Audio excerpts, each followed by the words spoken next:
华语堂的年轻人哈，我们的弟兄姐妹，大家平安。平安。感谢主今天牧师透过这3处的经文与大家分享塑造生命的侍奉。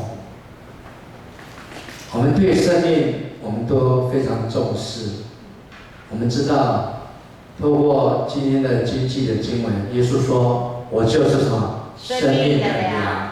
到我这里来的，必定什么？不饿。信我的，永远不渴。”所以生命是一个永在的，不是停留一生，在我们一生就没有了，所以我们的生命是永远在上帝国，在神那里。所以耶稣说：“我就是生命的粮，到我这里来，必定不饿。信我的，永远不渴。”所以耶稣的话带有生命力，耶稣的话能够疗愈我们肚子的饥饿，能够让我们永远不渴。人的物质，人的身体最怕饥饿，最怕什么？渴。当我们渴，当我们饥饿，我们会受不了。但是这是人世间的东西，我们依着这些东西，我们会慰藉。但是比身体更重要的就是生命。我们的生命需要提升，生命的价值是大于物质。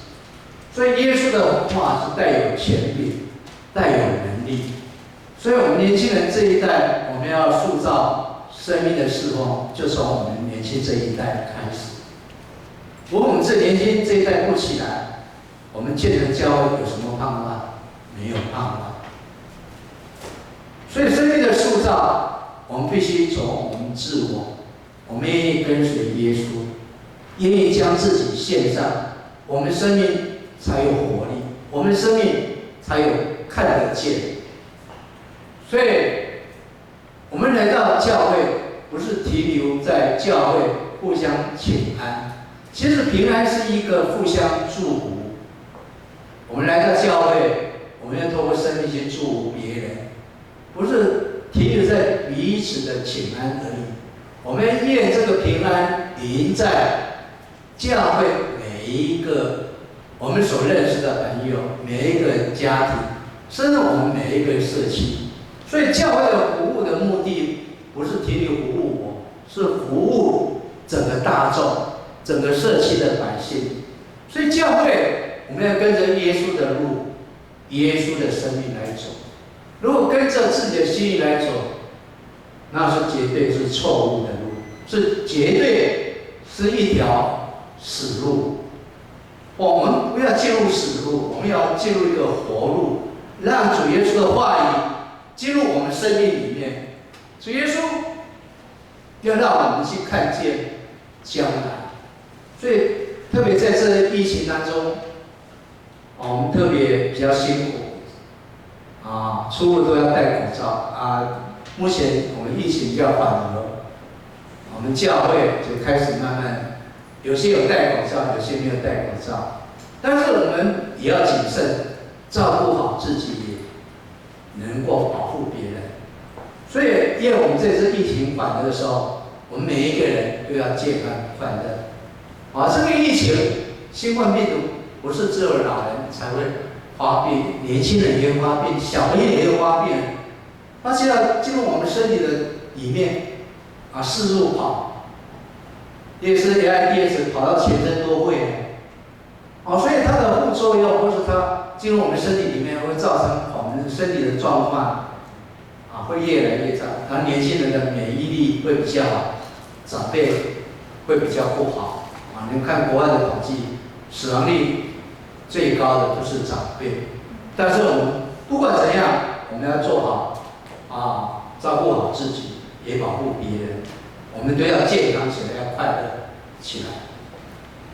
所以，我们进入教会当中，我们这个会前也要同心祷告牧师要分享前戏言后，也要跟你们一起同心祷告。我们一起来祷告。阿爸父神，我们将华语堂的弟兄姐妹仰望在，你挑起他们的灵，复兴他们，兼顾他们在你面前同心的服侍，让建人教的华语堂成为荣耀之地，成为你祝福之地，成为向社区的年轻人传福音的地方。愿主赐福我们今天在你面前领受的一切。这样祷告祈求都是奉靠耶稣圣名，阿门。感谢主，我们在这疫情这段时间，我们这些年轻人看见我们的国家的疫情比其他欧美的国家好，但是我们不因为这样来骄傲，我要为着疫情，为我们的国家有明智妥善的防疫措施，让这个疫情能够被阻止，没有延至我们台湾各地。我们透过基督徒，我们要为着国家，为着医护人员，为着第一线这些守护我们的人祷告，也为着这些研发疫苗或是在第一线做医疗的人祷告。愿上主使人心苏醒。那我们在这个疫情当中，我们每一个人都有理性、有清醒，不因为这疫情而惧怕，我们更需要依靠主。所以年轻人是国家的栋梁，我们要向前看，我们更要有信心，将我们的生命、将我们前面道路都仰望在主面前，让主耶稣带领我们。今天牧师要与大家分享塑造生命的侍奉。这个礼拜天是我们总会所设立5月第3主日是义山神学院的纪念主日。义山神学院在哪里？不晓得，我们知道。花莲哪里鲤鱼潭，花莲一个很漂亮的风景区鲤鱼潭。各位年轻人去那边骑脚踏车划船那边健行都是很棒的地方。义山神学院也提供他们的住宿一个新盖的大屋，让年轻人或是这些我们教会弟兄们可以去那边灵修旅行，可以借住，还有一个奉献表，让我们为着他们的需要来奉献。义山神院是培养原住民的神院，成立有70几年，在台湾。刚开始培养这几年，因为社会环境的改变，他也培养汉族。台湾的原住民有几族有几族10几国家设定的原住民合法的是16，对，16族。目前那个疫情走正那个还没有，那个像什么族疫情走正的新的那个族群呢，他们要叫加入设立第17族。不管怎样，我们原住民在台湾是一个族群，是台湾最原始的住民最早的原住民已经汉化了，叫什么？平埔族。平埔族就是这第17族，还没设立，已经汉化，有一些成为客家人，也有人成闽南人。住在客家地方讲客家话平埔族住在苗栗那个地带。三义、鲤鱼潭这附近都讲客家话，住在南庄都讲客家话。如果住在义井左镇新化甚至到高雄内门、旗山那个地产，他们都讲台湾话、闽南话。包括车城车城那边也有车城反寮那边有平埔族姓潘的。都是平埔族，也有，所以原住民在台北凯格兰大道、总统府那条凯格兰，那是起先台北，包括北投都是原住民住，就是平埔族住的，一个族叫凯格兰族。其实平埔族有分好几个支派北中南都有，包括宜兰也有。马街刚开始传福音在沿海的地区，都向平埔族传福音。郑德公来台湾，他们所遇到的族群也是平埔族，包括荷兰统治的时候，平埔族是最早信荷兰的我们所谓的归正教，他们也是平埔族。台湾最早的基督徒都是平埔族，到这里就最早汉化啊。但是我们感谢主啊，在台湾不分族群，我们都能够信耶稣啊。玉山神院设立就为了不止原住民，也为着汉族，也这几年也国际化，它也服务国外的这些国外的学生，特别在大洋洲这些学生，非洲或者第三世界的学生来读神学硕士班，他也有开国际班老师要全程用英文教课所以我们不要说原住民的学校很烂，但是老师也要提升，也有国外人，他们全程都要用英文上课，所以我们读台大真的有国际班的学生他们老师都要用英文教课所以我们看到神学呢也要提升它的水准素质，才能够跟有国际接轨玉山神院也是长老会的系统，也是一个国际化的一个神学院，学生不多，比台神、南神还少，差150位学生，在学的学生150位。它有大型部人文学系，有社工音乐最主要的学生研究所大学毕业读3年的道学硕士班，还有国际的英文的神学硕士班还有教牧学博士班这目前在义神它有这种学制它也欢迎汉族去那边读汉族有平地的，从我们西部去读道授的，毕业一样，长老教会承认义山派出来的神学毕业成为传道师进驻台湾各地的州会所属的教会，成为我们平地的承认。它不只分派原住民的教会，看你族群是原住民，分派原住民的州会；如果在平地的话，就分派在原住民的州会。通过义神成立这个神学培养原住民，现在原住民的教会在长老会的系统1270几所的教会，他们占差不多1/3，530几所的教会。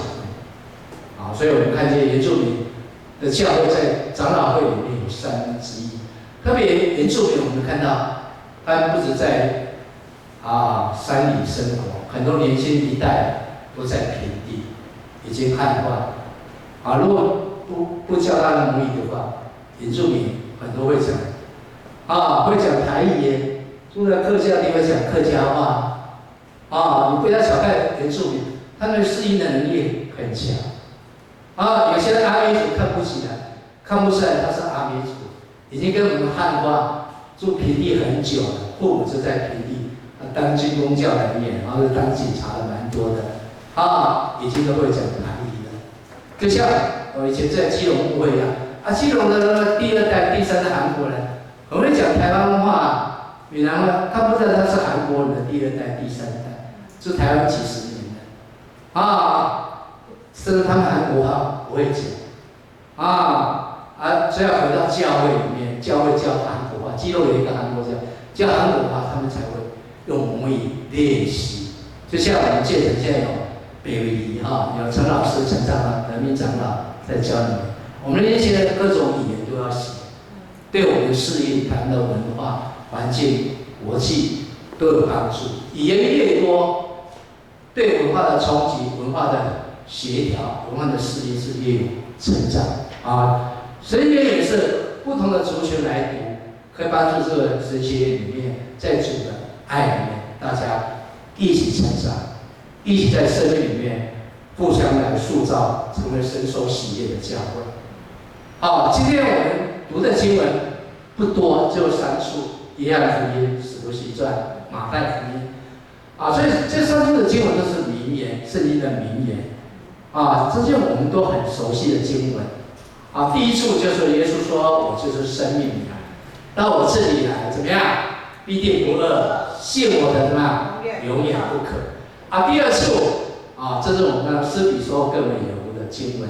我凡事给你们做榜样，叫你们知道应当这样劳苦，扶持软弱的人。又当纪念主耶稣的话说：“怎么样？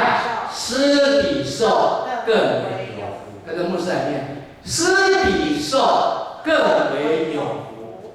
好，第三处这是耶稣离开地面，吩咐我们一个大使命，这是我们教会初代教到如今到将来，我们教会共同的宣教使命。我们一起来读它的，本来是18到20节，我们读20节。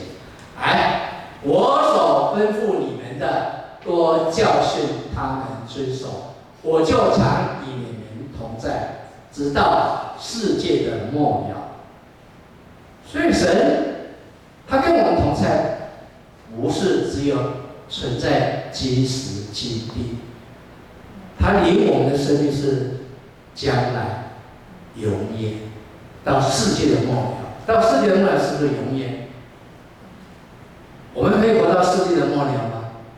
我们肉体无法，但是我们的灵魂、我们的生命是可以到世界的末了。这是一个永恒，超越物质，超越我们眼睛所看见的未见之事。好，神的祝福就是这样。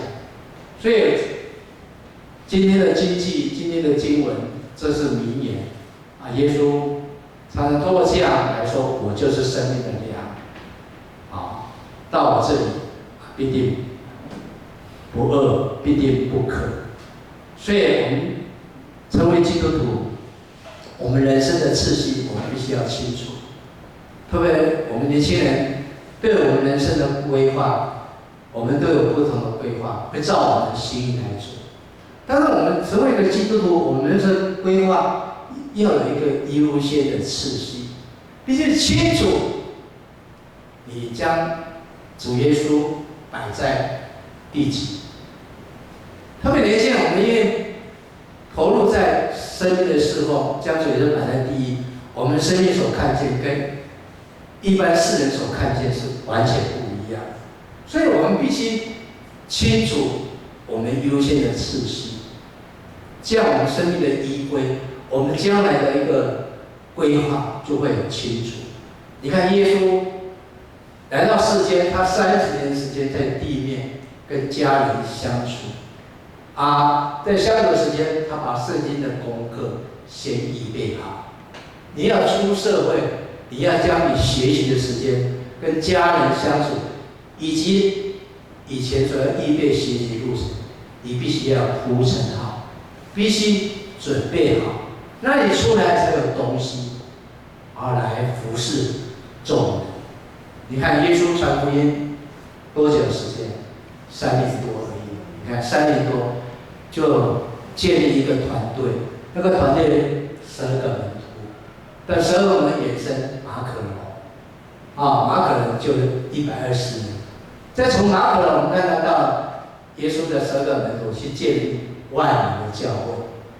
你看耶路撒冷的教会就是万人的教会。所以我们的侍奉如果不以耶稣为中心，我们看不见耶稣的生命活在我们当中。所以我们常常说要活在当下，也是活在物质，还是活在耶稣的生命。圣经不是把它当作图书馆摆着，想看就拿到，你必须一手读圣经，一手看手机。现在以前是看报纸，现在我们都看手机了。那看手机，我们了解世事，我们要透过圣经的话，透过我们的媒体，透过我的网络，把我们所了解、所分享的话，成为真实的讯息，不是假消息。你看我们的媒体网络很多假消息、假讯息，害死人。我们要将真话、神的话分享出去。特别网络时代，我们透过直播，透过 Line， 透过 Facebook， 透过不同的脸书，我们去分享神的话语。我们每一个人都有不同从主耶稣领受的生命的经验、生命的故事。你们自己每一个人跟耶稣相遇生命的故事、生命的，那是最宝贵，是别人无法经历到。他们可以透过你的分享里面，透过你的见证，他们看到主耶稣的生命，看到主耶稣亮光在你身上发光发热。所以主耶稣爱我们，让我们透过主耶稣怎么做，我们就怎么做，这就是行生命的侍奉。你看，耶稣带领12个门徒里面当中，我们看这12个门徒是不是行耶稣所做所行的？耶稣交代怎么样，他们就怎么样。我们当中有人当过兵吗？有啊，当过兵的，军中的班长或者排长交代一个动作一个命令，对不对？就是为了让这个团队侍奉有规律啊。这规律就是为了我们军队有战力啊。好，所以耶稣的教导带有生命力，是让我们这个团队有战力。好，我们教会要有战力，有团队，我们必须遵守教会的规律。所以教会有规律，就是他们有遵照耶稣的生命，照耶稣的话语来做。所以我们说到生命的侍奉有3步棋，第一步棋就是生命的追求。各位，我们生命的追求什么？当中我们追求物质是最多的，我们无法否认。好，追求物质，追求学历，以我们这个年纪，就是物质打工啊。如果父母不给零用钱，不给生活费，我们要去外面打工。我们的学历，大学或者研究所，我们是不是要把它完成？所以我们常常生命的追求会以物质为，但是主耶稣告诉我们，要塑造生命时，我们生命的追求要回到生命的本体，也要以耶稣所说的为主，不是以目前人所看重的物质跟学历为主，这些都会过去的。你人生3分之在学习的过程，当你3分之2，你是要为了服务社会、贡献社会，要照顾你的家庭，守护你的家庭，为将来的着想。为了将来的着想，你这2/3的路程里面，你必须有大于过去的1/3。你要所做的必须有定向，必须有一个目标，就是在生命的追求，你必须回到它本体里面来追求，你生命才会有价值。所以耶稣说：“我就是生命的粮。”所以我们要回到耶稣的源头，耶稣就是我们源头。所以我就是生命的粮。你不回到耶稣身上，你常常说看见这物质，物质虽然是会满足我们的饥饿，满足我们的饥渴，但是它是暂时的满足。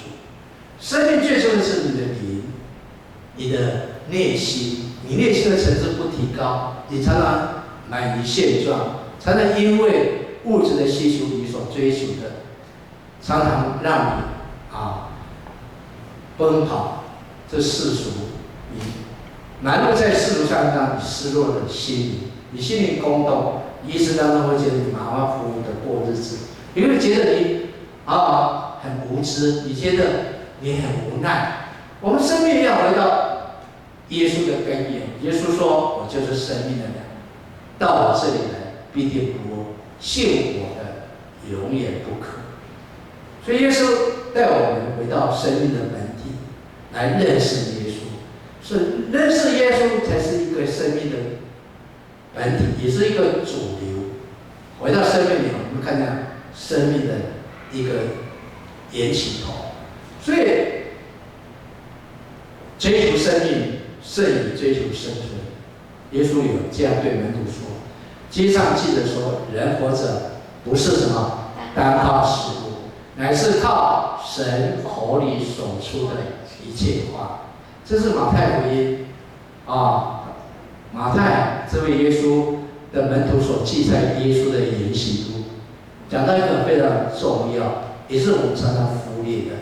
人活着不是单靠食物，食物是物质面的需求，但是你要看重那个更上层内在的东西，那个生命层次，主口里所出的一切话，那才是最重要，这就是生命的本质。所以生命胜于追求生存。人的为生存所付出的是不择手段，常常靠拉跑，靠各种的不好习性来满足你生存的本质，常常忘了生命的本质在哪里。所以，我们做一个基督徒，你要回到生命的本质，回到主里的话。你看，世界的创造，透过我们创世纪讲到天地的缘起是在于神的话语，神说有就有。你看，天跟地跟海，所以我们看创造人讲到创世纪第1章讲到创造人，上帝的话带有权柄，带有能力，他所说的整个世界就运转，整个世界就成为光明，不再黑暗。整个人类从泥土被造起来，整个人类开始有生命。所以神是奇妙的。所以台语里面说，人生在世好像这里嘛。其实我们人生在世好像圆满经过，拢袂记了了。到这里，你做什么明白吗？我们一生当中如果没有好好珍惜我们的生命的层次的话，我们在物质好像这里嘛，看看。说起来的话，我们的天父，我们的耶稣，我们的圣灵爱我们，他爱每一个世人。所以上帝阿爸父知道世人的需求，所以他爱我们国中生、高中生、大学生、研究生，甚至我们的社区每一个人，他爱我们，他差遣耶稣从天降，成我们的中保，让我们依靠耶稣的宝血，我们得着救赎。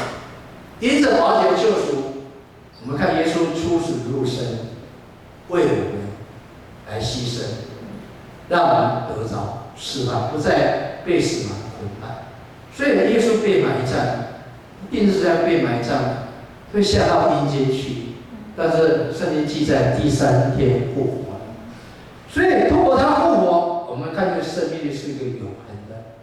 我们看见我们信耶稣的人要透过跟耶稣认罪，所以我们每次洗礼，不管你大人的洗礼大人的接近，就再一次来认罪悔改，透过守圣餐再一次来表明，我要跟着耶稣的脚步，我要走耶稣的道路。所以信耶稣是一条永恒的人生道路，是一条生命的道路。所以让我们去能够看见耶稣。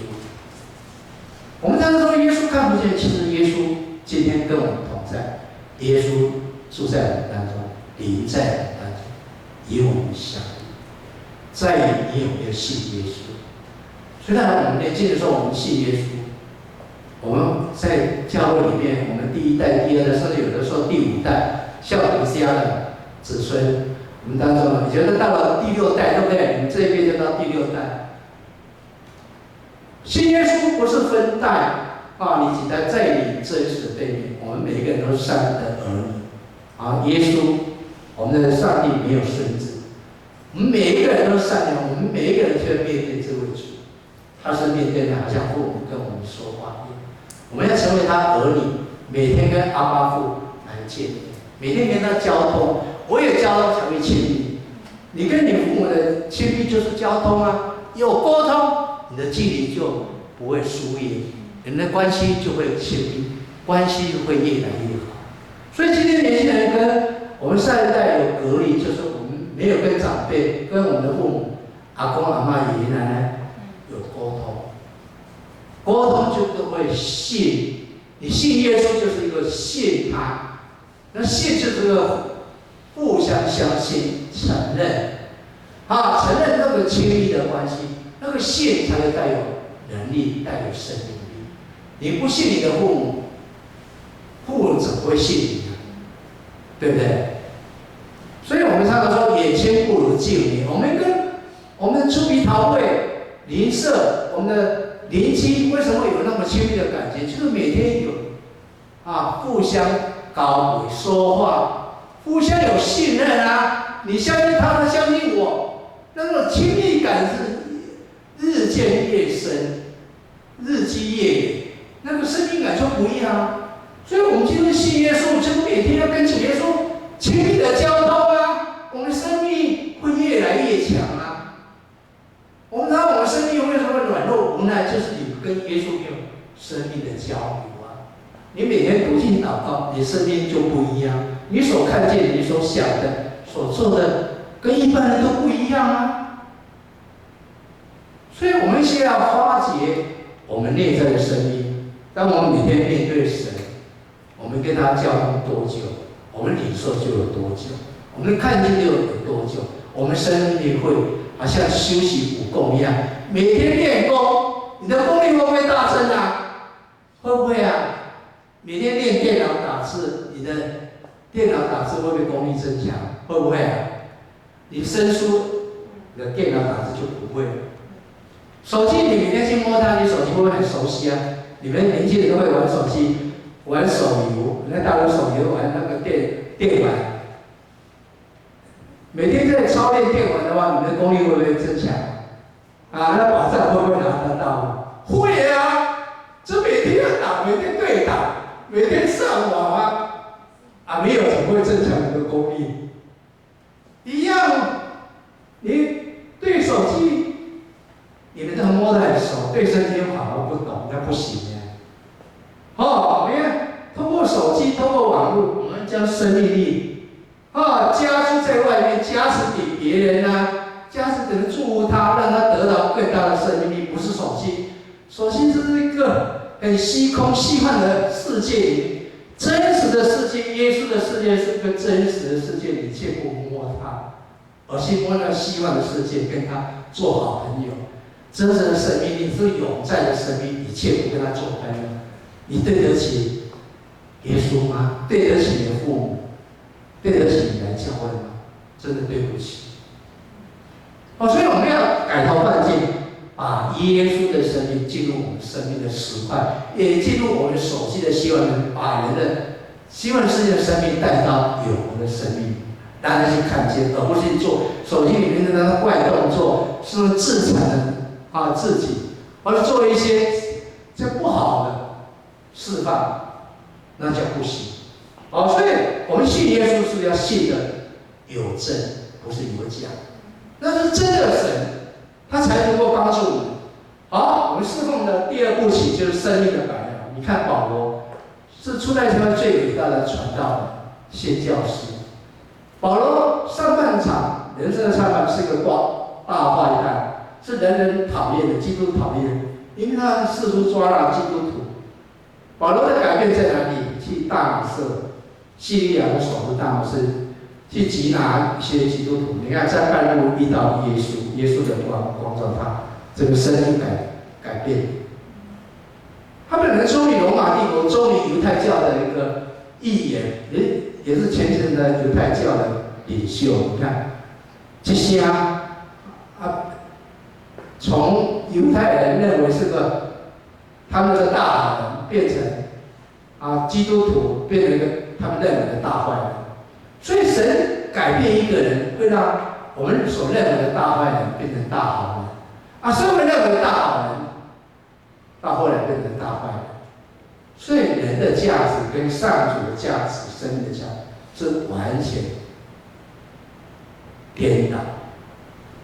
所以真正教的不是在于人看的，是在于上主的眼光来看。在于人看的是短暂的，在于神看的是永久的。你看保罗，他信耶稣后，他凡事成为基督徒，成为教会的同工的榜样。所以我们基督徒要成为我们的同学，成为还没信的亲属，我们灵舍的榜样啊，对不对？不要说我来教会，弟弟或是哥哥或者我们家人没有来教会，我们常常会计较，爸爸妈妈我来告我，想让我一定来告我。我们不要计较，我们要去影响他们，我们要做完。爸爸妈妈没有来，我们当孙子的、当儿女的，我们要比爸爸妈妈更虔诚。我们年轻一代没有复兴我们的教育，希望我们的教会只会叫更多人来到教会。我们要做完，影响没有来的人，影响我们的父母、爷爷奶奶啊。保罗就是影响年轻人成为教会的同工，去跟他一起做团队宣教的事工。所以说，我们华语堂要兴旺，我们每一个人要成为同工，我们每一个人现在邀请人，我们华语堂会兴万，甚至比台一堂还多人。我们要相信神的带领、神的保守、神的坚固，对不对？你们像不像神的祝福？凡事像保罗，给众人做榜样。哦，所以你被造是为了服侍神，所以人生的目的，你的被造是服侍主。你看，亚当夏娃被造就是服侍上帝，管理上帝所给他的产业来荣耀神。所以我们基督徒也是一样，初代教会这些12门徒也是一样，他们成为众人的榜样，为主来服侍。你看保罗，保罗真的很殷勤，白天传福音训练同工，晚上挑灯夜下熬夜写圣经，写教会的书信。你看新约里面书信最多是谁写的？不是耶稣的史书，是这位谁啊？保罗保罗书信里面超过一半，新约里面超过都是保罗所写的。保罗有没有伟大？真的伟大，付出很多白天传福音，晚上还熬夜来写圣经的话，勉励教会的同工，这种付出，所以他比我们还认真，将生命整个耗尽。关在监狱里面，还是要白天照顾来访问的这些众教会同工晚上还要写书信，去勉励这些小的罗马书就是他写给罗马的教会。所以我们看见保罗的付出成为众人的榜样，我们也一样要学习保罗。保罗曾经说：“你们要跟随我，如同我跟随耶稣一样。”所以保罗生命最大的战力不是靠自己，是靠着跟随耶稣。他期待你们跟着我，就像我跟着耶稣一样。所以保罗这是什么形象？20章30节讲到保罗，他一生所做的事工，他对初代教会的同工弟兄姐妹这样说：“我凡事给你们做榜样，叫你们知道应当这样劳苦，扶助软弱的人。”你看保罗是不是常常扶助软弱的人？为了教会的需要，你看从我们来将很多捐献的钱，通过宣教导的去分给这些有需要的教会、弱势的族群。又当纪念主耶稣的话，施比受更为给人的祝福别人。我们施舍别人，我们领受从神来的祝福。所以主的爱就是如此，保罗就是牺牲自己，照亮别人。所以我们应当这样劳苦，扶持软弱的人，又当纪念主耶稣的话说：“施比受更为有福。”所以施比受用爱来付出，你的时间来付出，你的金钱的付出，你的祷告的付出，各方面的付出，神必纪念我们所做的一切。所以生活和事工上，保罗对他的年轻同工跟你们一样年轻。提摩太出来服侍也是不到20岁。你看保罗对提摩太说：“不可什么叫人小看你年轻，总要在言语、行为、爱心、信心、切节上多做信徒的榜样。”所以你不要小看你自己。你看保罗提摩太也是不到20岁的年轻，这一批同成为传道人，在当代的教会，对提摩太这样比喻，也是对我们一个提醒，勉励我们自己。我们不要叫人看你们年轻，总要什么？在言语、行为，还有爱心、信心、谦行上多做信徒的榜样。所以我们年轻人要成为我们建了教会的长辈，我们建了教会的这些弟兄姐妹，包括主席的榜样，我们做得到。只要从保罗的书信对提摩太的勉励，我们每一个人都可以做到。再你愿不愿意付出，再你愿不愿意给你的时间。间，给你的祷告，给你的属灵的生命，你在那边付出，神就必记你所做的。所以最后，我们生命的时候，第三步起，生命的建造。你想看你的建造，建造什么？不是建造自己的王国，要建造上帝的国。上帝的国才是最重要。所以我们要建造上帝国，我们生命的建造要照耶稣所吩咐的，我们来遵守。耶稣吩咐我们什么？在马太福音28章20节里面很清楚告诉我们，主所吩咐你们的，你们都要教训他们遵守。主耶稣所说的，我们都要教训，像保罗像门徒一样教训你身边的人、你的家人、你所认识的人来遵守。当然，你愿意遵守，你的生命就不一样，你的看见就不一样。耶稣讲，就常与你们同在，直到世界的末了。所以神的祝福就是如此。当然，你愿意遵守，你看到生命的效益、生命的成果，看到生命的有在的价值。耶稣要与你们同在，直到世界的末了。这是最美妙的祝福，也是最美好的祝福。我们愿意也做这美好的祝福。如果愿意，我们一起祷告，一起在神面前求神来光照我们。好，父神，我们愿意领受你美好的祝福，祝你的亮光点燃每一个年轻人的当中，让他们成为一个服侍主的门徒，一生一世来荣耀你，一生来塑造自己的生命，成为主的门徒，来复兴教会，成为上帝国的精兵，来做神的侍奉，来荣耀你的国度。我们这样祷告祈求，都是奉靠耶稣圣名求，阿门。